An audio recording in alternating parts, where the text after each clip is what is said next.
Welcome to the How of Business with your host, Henry Lopez, the podcast that helps you start, run, and grow your small business. And now, here is your host. Welcome to this episode of the How of Business podcast. This is Henry Lopez. And on this episode, I'm going to share with you some of the ways that I'm using AI, artificial intelligence, in my small business today. You can find all of the How of Business resources, including a new download. The download is called Small Business Owner's Guide to ChatGPT. You can find that on the show notes page for this episode, as well as information on my one-on-one and group coaching programs at thehowofbusiness.com. I also invite you to please consider supporting this podcast on Patreon, and please subscribe wherever you might be listening so you don't miss any new episodes. So let's get right into it. This is in no particular order, and as I've shared before, as I've talked about AI on this podcast, I am far from being any type of expert on AI. I'm trying the best I can, as I'm sure many of you are, to learn about, to stay ahead of it, which is impossible for me. To maybe stay not too far behind might be a better way to say it, but to continue to look for ways to apply AI in my business to make me more productive, to make me more efficient, all of those things I'm looking for by using AI in my business. And I challenge all of you to immerse yourself in it as much as possible, to experiment with it, to try it, to leverage the technology as much as possible in everything that you do, whether you're in a business now or even in your career, if you're working in the corporate world. Learn about as much as you can about AI and apply it and use it as much as you can. We cannot be left behind on this technology. It is a differentiator, and it will be, and it is already beginning to be, one of the ways that businesses are separating themselves. The businesses that are being more effective, more efficient, more productive, more competitive are leveraging this technology. So in no particular order, in my business, one of the things I do is I produce this episode, I produce this show, the How of Business podcast. So I've been using AI technology to help me with that production, with that process of producing an episode. And so I'll share that with you at a high level, and maybe that'll give you some ideas on how similarly you might apply it in your business. You don't create an episode perhaps, but you'll get the idea of how you might apply it for content creation and so forth. So I've been using ChatGPT now for, I guess, a couple of years. I have the paid version, the pro version, I believe it's called. I pay $20 a month. So just so you know, that's the version that I'm using of ChatGPT. And I use it for all types of content creation. But as it relates to creating an episode, I'll use it to help me get ready to prepare for an episode, to help me put together the outline, the content that I'm going to talk about. If I'm interviewing somebody, for example, I might have it go to that person's website and gather information there to help me come up with good questions to ask. But I'm using it, instead of me having to do everything from scratch, to help me put together the content that's part of what I'm going to put together for that episode, put together the outline, the questions. And then after I record an episode, in particular when it's an interview episode, I use a platform called rev.com, R-E-V.com. And there are many out there, and I don't have any type of affiliate relationship with this platform, but it's cost effective. I've been using it for a while, and they offer transcription services. So after I record an episode, I take that audio file, I log into my rev.com account, I upload the audio file, and I use their AI-based transcription service. They also have human transcription, but it's much more expensive. And the AI transcription is extremely good and very affordable. So let's say a 30-minute episode might cost, $5 to $10, something in that range. So it takes about 5 minutes at the most. I upload it. It creates a transcript. And now I've got this additional content that I can use further in the process, including adding that transcript to my website page, the show notes page, because that generally gives me some good SEO-rich content for that page related to the episode. So that's one of the ways that I'm using that transcription. But further then, in ChatGPT, you have the ability, I think this is with the paid version, I'm not sure, to create workflows. So what I then do with that transcript is I load it back up to ChatGPT. I've created an automated workflow, and then uploading that file, that transcript, and then kicks off a series of things that it's going to do. It's going to create a summary for me, which is what I use on the show notes page.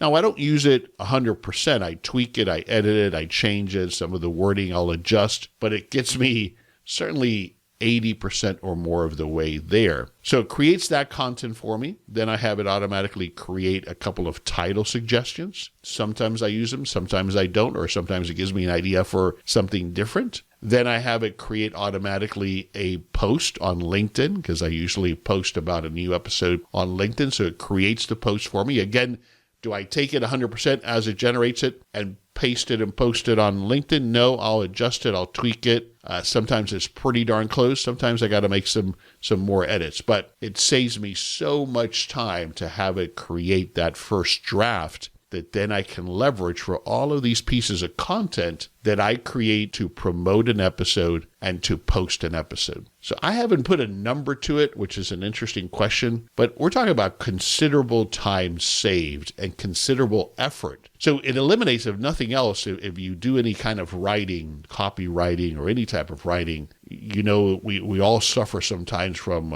block in creativity. Well, this eliminates that because I already have something to start with. I don't have to rack my brain about what do I say here and how do I say it. It gives me a great first draft, if nothing else, that then makes it so much easier for me to take it and finalize it and get it posted. So that's one of the ways that I'm using the AI technology, ChatGPT primarily there in that example to create content related to an episode, and an online tool called rev.com. And again, there's lots of these out there. I just happen to be using this tool for some time now, and I use the AI transcription service to create the transcript that then kicks off everything else that ChatGPT does for me. Now, another example where I'm using an AI tool is in Zoom. I'm in Zoom all day long. That's the platform that I use to conduct my coaching sessions. So if you're a coaching client of mine, or if you've had a free consultation with me, you know we do that over Zoom. And I use the Zoom AI Companion, which is built in. It's included. Now, I'm on a paid version of Zoom, but this tool, this AI tool, creates a summary of the meeting. And let me tell you, it's fairly comprehensive and accurate, and it does a great job at summarizing the key discussion points that we've had during a call. So where it saves me considerable time and it makes everything so much more effective is after each coaching session with my clients, I send a follow-up email with the key action items and a summary of what we've talked about. That's good for me to then remember later in the next call, but also great for my client for them to get a synopsis as well as be able to refer to it as notes of what we talked about. And most critically, what's most important next, that prioritization, which is so powerful. So this AI tool in Zoom that's included in Zoom, you just have to turn it on, creates this great AI-based summary, and it's very accurate, very effective. It's not perfect, but well more than close enough. And for me to have created that type of a detailed summary would take hours. It just would not be cost effective. It just wouldn't have the time to do it. So now I'm getting a great summary that helps me highlight for my coaching clients what's most important next, what were the key things that we talked about in that coaching session. And I include that summary that Zoom sends. It sends me an email with this summary. I then forward that to my client along with my own summary of the key points of the meeting. So that's an example with Zoom, as the example that I mentioned a moment ago with rev.com, where I'm leveraging, as I'm sure all of you are, I hope that you are, AI technologies that are emerging in the tools that we already use. And I think that certainly that's going to be primarily how most people will leverage AI. And that's fantastic. So if that's you, or if that's you in your business, then I encourage you to experiment with, to use, to take advantage of all of these current and fast emerging AI technologies that are becoming available in the tools we already use. Your CRM, your point of sale, in my case, Zoom as my meeting platform, for transcription, all of these tools that already exist without us having to even have to go learn how to use AI. They're there. These tools are there now. So we must take advantage of them and learn how to apply them to make us more efficient.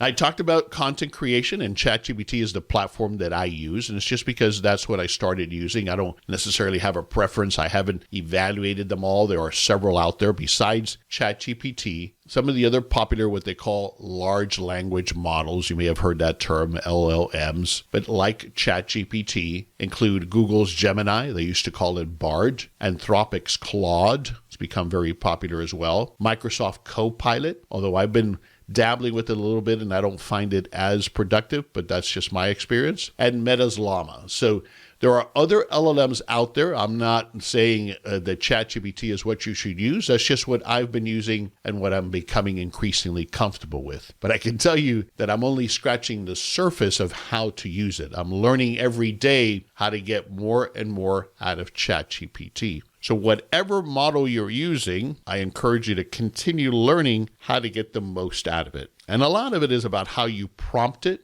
how you ask it questions, and I'll get to some tips for that here in a moment. But another example of where I'm using ChatGPT is in reviewing contracts and agreements. So for example, I was working with a client recently, helping them review a franchise agreement. And so I used ChatGPT. I shared with it the franchise agreement and had it give me various summaries and analysis of the language. Now, I'm not going to recommend to anybody that you do that in lieu of having an attorney review a contract or an agreement. But for those initial reviews, for those initial conversations or negotiations, for you to understand what's in the language and what the potential impact are or is of this language that's in this agreement, it's incredible how powerful it is. Sure, I should still read it, but I had ChatGPT summarize it for me and highlight what are those key languages, the key clauses that I should be concerned with, interpret them for me, compare them, analyze them for me. And it was so effective and so efficient to help me understand what was in this agreement. And so what it led to then is the client that I'm referring to is now going to have a conversation with that franchisor about several of the clauses in that agreement to make sure that there's clarity there. Again, ideally, they'll still consult with an attorney before they sign that agreement, but so much more efficient and effective in applying it that way. So it's not just for content creation. There is an example where using an LLM like ChatGPT to review a complex document like an agreement or a contract. I mentioned already as I get ready for an episode, research. ChatGPT is an incredible platform, or any of the other LLMs, to do research. And that's, I think, one of the big game changers. Sure, we can still do research on Google, and Google, as you may have noticed if you've been searching on Google recently, that it's starting to now give you an answer at the top that is AI generated. So that is yet another example of how we can leverage AI technology, continuing to use something like Google for search. So that is another example of where, when doing research, we are now able to do so just amplified with this technology. I'm currently looking at a complementary business offering to the How a Business, and I traditionally would have gone about it with creating a business plan, the traditional method of doing the analysis and the research. But what I'm doing now for the first time, and it's really been so eye-opening, so incredibly powerful, is I'm having ChatGPT prompt me through the process. So I started with a folder or a project in ChatGPT because it'll remember all of what I share and all that it analyzes. It keeps in quote-unquote memory, but it keeps that indefinitely, and I can keep coming to it. It's like an assistant that's sitting there waiting very patiently. It doesn't get tired. It doesn't have to go take time off. It doesn't have to rest. It's always there for me, patiently waiting. And as I get an idea or I get a question, I'll pop over to that tab that I have open always on my screen and say, hey, remember this, or add this to the open tasks, or how would we do this? And I've had it prompt me through creating step by step this plan for how I might roll out this additional service offering. And it has really completely changed the way that I go about building a business plan. This is Henry Lopez with a brief break from this episode to tell you about our sponsor, Legal Deal Makers. Buying or selling a business is a big deal. The contracts, the negotiations, the due diligence, it's a lot to handle, and one mistake could cost you. Small business owners need legal expertise they can trust without paying big law firm prices. That's where legal deal makers come in. They specialize in mergers and acquisitions, helping small business owners navigate the complexities of buying and selling businesses. With legal deal makers, you get a big city experience with small town prices. From drafting airtight agreements to negotiating terms to protect your interests, they ensure you're covered every step of the way. Don't go through this process alone. Let legal deal makers guide you through your next business transaction with confidence. Schedule a free consultation today at legaldealmakers.com and let's make your deal a success. You can also find the link to schedule a free consultation with Legal Deal Makers on the show notes page for this episode at thehowofbusiness.com.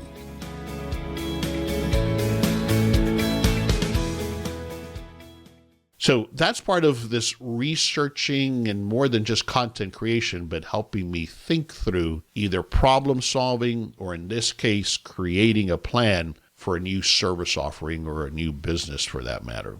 I've mentioned integration before, and I know I'm jumping all around here. There's no particular order to these things. These are just different areas in which I'm applying AI technology, but I use a tool called Zapier, but it leverages AI to create integration points. As an example, when someone joins my Patreon group, I have a Zapier that takes that information and adds it to my email list. And so all of these different integrations, we have different systems that maybe aren't automatically connected. We can use either the native integration tools that those platforms have or a tool like Zapier. And again, I don't have any particular preference for Zapier or any type of relationship. It's just a tool that I've used that has AI technology embedded in it that makes this possible. You know, it used to be, when we think back to systems 10 years ago, 20 years ago, back when I was in the software industry, integration was a challenge. Making different systems talk to each other was a challenge. And so we ended up going with these monolithic platforms to solve that problem. But really where we're at today is we can go best in class and select the best tool for the particular job, whether it's CRM or POS or whatever the case might be, and they'll talk to each other, or we'll make them talk to each other with a tool like Zapier. I'm simplifying things, but it is so much easier now to connect disparate applications, in part because of these AI technologies like what Zapier provides. Another example related to that, I mentioned email, but I use MailChimp. Again, no particular preference there. It's just the platform that I've been using is MailChimp for email marketing. I've used Constant Contact as well. They're both comparable. But in MailChimp, a simple example of the point of leveraging AI that's emerging or already in the tools that you currently use. It seems simple, but it's really powerful. But when I go to send an email, it offers the option of it telling me what's the most optimized time to send that email. And what it's doing there, it's leveraging AI to look at the history of the emails that I've sent to predict, and I'm sure there's other components in that algorithm, but to predict when would be the most effective time to get an email in front of the majority of my recipients, the people on my list. I mentioned Microsoft Copilot. To be honest, I haven't really been using it as much. I don't see yet where it can help me that much. I'm starting to try to use it within the Microsoft tool. So I happen to operate on a Microsoft platform using the Microsoft 365 ecosystem. And yes, it provides some functionality there. I'm curious if you're using Copilot today, or for that matter, any platform that you're using that you'd like to share. Would love for you to share in the comments and share with me and with others how you're using any AI tool, but specifically Copilot. Now, let's get to ChatGPT or any LLM prompting. The term prompting has become the word that they use for how we ask ChatGPT a question. And so there really is a method to that to get the most out of ChatGPT or, again, any other LLM. So when I say ChatGPT here going forward, just replace it with whatever LLM you're using. But Greg Brockman, who is the co-founder and currently the president of OpenAI is the company that produces and provides ChatGPT. He put together an article or an anatomy of a prompt. And I think that's a great reference for those of us who are learning how to get better and better at prompting ChatGPT. I'm going to have a link in the show notes page of this episode at thehowofbusiness.com to an article about this that I think is a good place to start if you're trying to get better and better, which we all should be, trying to get better and better at prompting. But this article spells out these tips from Brockman as well as other tips on how to ask it, how to ask a question, how to prompt ChatGPT to get the most out of it. So, very simple example, and this is a very simple example to make the point. I might prompt or ask ChatGPT this question, quote, write a blog based on the content of this website page, and then give it the URL to the website, which, by the way, that's a powerful thing in and of itself. So it can go and crawl a website, read that content, bring it into memory, and then based on that content, write a blog post. So that's, to me, incredible even by itself. But to make a prompt like that, where I just simply said, write a blog post based on the content on this website page. To make that more effective, you could provide additional context by specifying the purpose of the blog, maybe clarifying the desired tone, the length, certainly, of the post, the target audience. And so here's an example of a version of that same prompt that would be much more effective and get much more out of ChatGPT. So the prompt revised is, quote, write a compelling blog post based on the content of this website page, and then put in the URL. The blog should be engaging, informative, and structured with clear headings. Tailor it to target my specific audience of small business owners, and ensure it aligns with my tone of professionalism, but yet being accessible and friendly, and also in a persuasive manner. The post should be approximately 500 words and be optimized for SEO, incorporating these relevant keywords naturally. And then I would list the keywords. So there's a lot to that there, right? So it's much more than just asking a simple question like we do when we're doing a search on Google. And I think that's, of course, when I first came to ChatGPT, that's the only way I knew how to ask something like that, a technology, a question, is how I had been asking Google. And you can do that, certainly, and you're going to get a response, but it'll be so much more effective, and it's so much more powerful when you give it that additional direction. Now, I could have done the same thing by having started with the simple prompt. It gives me a response, and then I tell it, well, revise it to add this tone, and then revise it again to add these keywords. Now revise it to give it headings. So you could do that in an iterative process as well. And I often will do that because if for nothing else, I might be lazy or may not want to stop and think about a more elaborate prompt. I'll just kind of step through it. Either way, you're going to get so much more value out of an LLM like ChatGPT if you prompt it more effectively, more correctly, if you give it more to work with.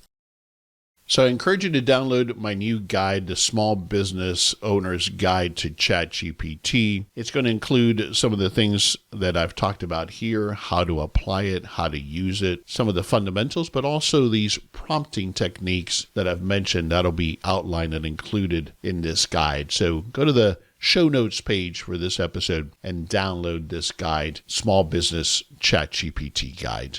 So to continue on the topic of how small business owners like myself, perhaps like yourself, are using AI technologies in their business, I just wanted to cover some of the key areas to consider if you haven't already. One of them is in customer support. So, for example, more and more businesses are using AI-powered chatbots. Now, this is the next generation of chatbots that are much more effective and powerful than the ones we've all interacted with on websites. And they're going to be a lot more human-like. They're not going to be like a human, obviously, but a lot more human-like and effective in providing that first level of information, that first level of qualification, that first level of customer support on your website, as an example. And so more and more people want to get an answer quickly, and they don't even necessarily want to talk to a person in a lot of cases. And so customer support is a big area where I think we're going to see more and more small businesses using AI. And this goes back to the point I made earlier, that if you're not doing this, if you're not not starting to adopt this, your competition is, and they're going to be better than you are. They're going to be more effective than you are. They're going to be able to deliver better support than you are if you get behind and don't apply these technologies. From a marketing perspective, where there is everything from writing copy or creating content, as I shared that I'm doing, or leveraging it in tools like Canva, or using it for analytics in tools like HubSpot, CRM, or other tools. Look for in those tools that you're using now how you can use AI to make you or your team members more effective and to increase productivity and the quality of what you're doing with those platforms. Automation, I've touched on an example like how I use Zapier to drive automation. As much as possible, I want you to look at your process flows and look for those opportunities to leverage AI-based automation. And that'll save a heck of a lot of time, improve accuracy if we don't have to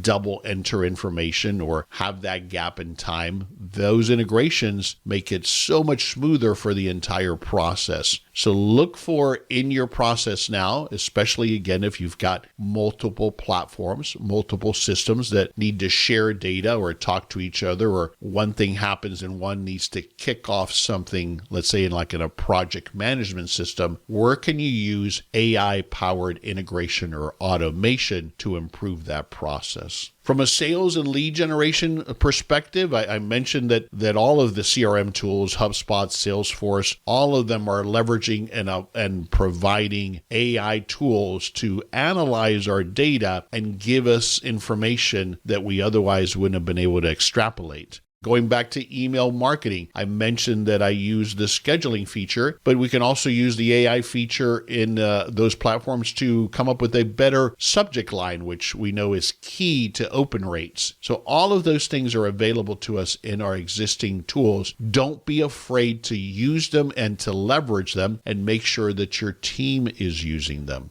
Decision making, of course, as you're using these different platforms, leverage the AI components to help us make decisions, to help you interpret the data and the information versus you having to take it all. And yeah, it might be on a platform like what Google Analytics, for example, might have given us. But now the AI features help us interpret that, which is really at the end of the day what we need for us to make a business decision on that information.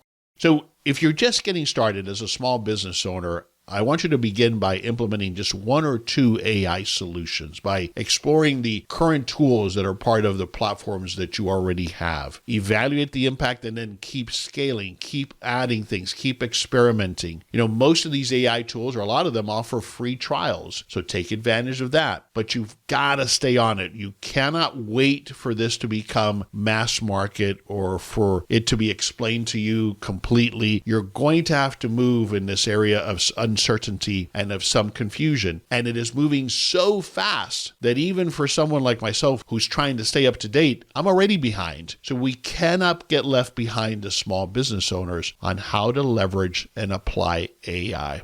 I'm reading a book now. When I finish it, I'll have a little bit more input, but the book that I'm reading now that was recommended to me is titled The Business Case for AI, A Leader's Guide to AI Strategies, Best Practices, and Real-World Applications. I'll have a link to that book on the show notes page to this episode. And remember, again, at the show notes page at thehowofbusiness.com, you can find my Small Business Owner's Guide to ChatGPT. I hope that by sharing how I'm using AI, it encourages you to use AI as well. I hope that some of you are thinking, I'm well ahead of where Henry is. That's fantastic. I also would love it if you could share by commenting on the show notes page or send me an email on how you're using it. I would love to learn how you're using it. That would help me and would help others. And if it's okay, I'll share that with my audience as well. But how are you using it? What are some examples of where you're leveraging AI to help you with your small business? This is Henry Lopez, and thanks for joining me on this episode of The How of Business. I wish you the best as you start and grow and leverage AI to build a successful and profitable small business. I release new episodes every Monday morning, and you can find the show anywhere you listen to podcasts, including the How of Business YouTube channel and at my website, thehowofbusiness.com. Thanks for listening. Thank you for listening to The How of Business. For more information about our coaching programs, online courses, show notes pages, links, and other resources, please visit thehowofbusiness.com.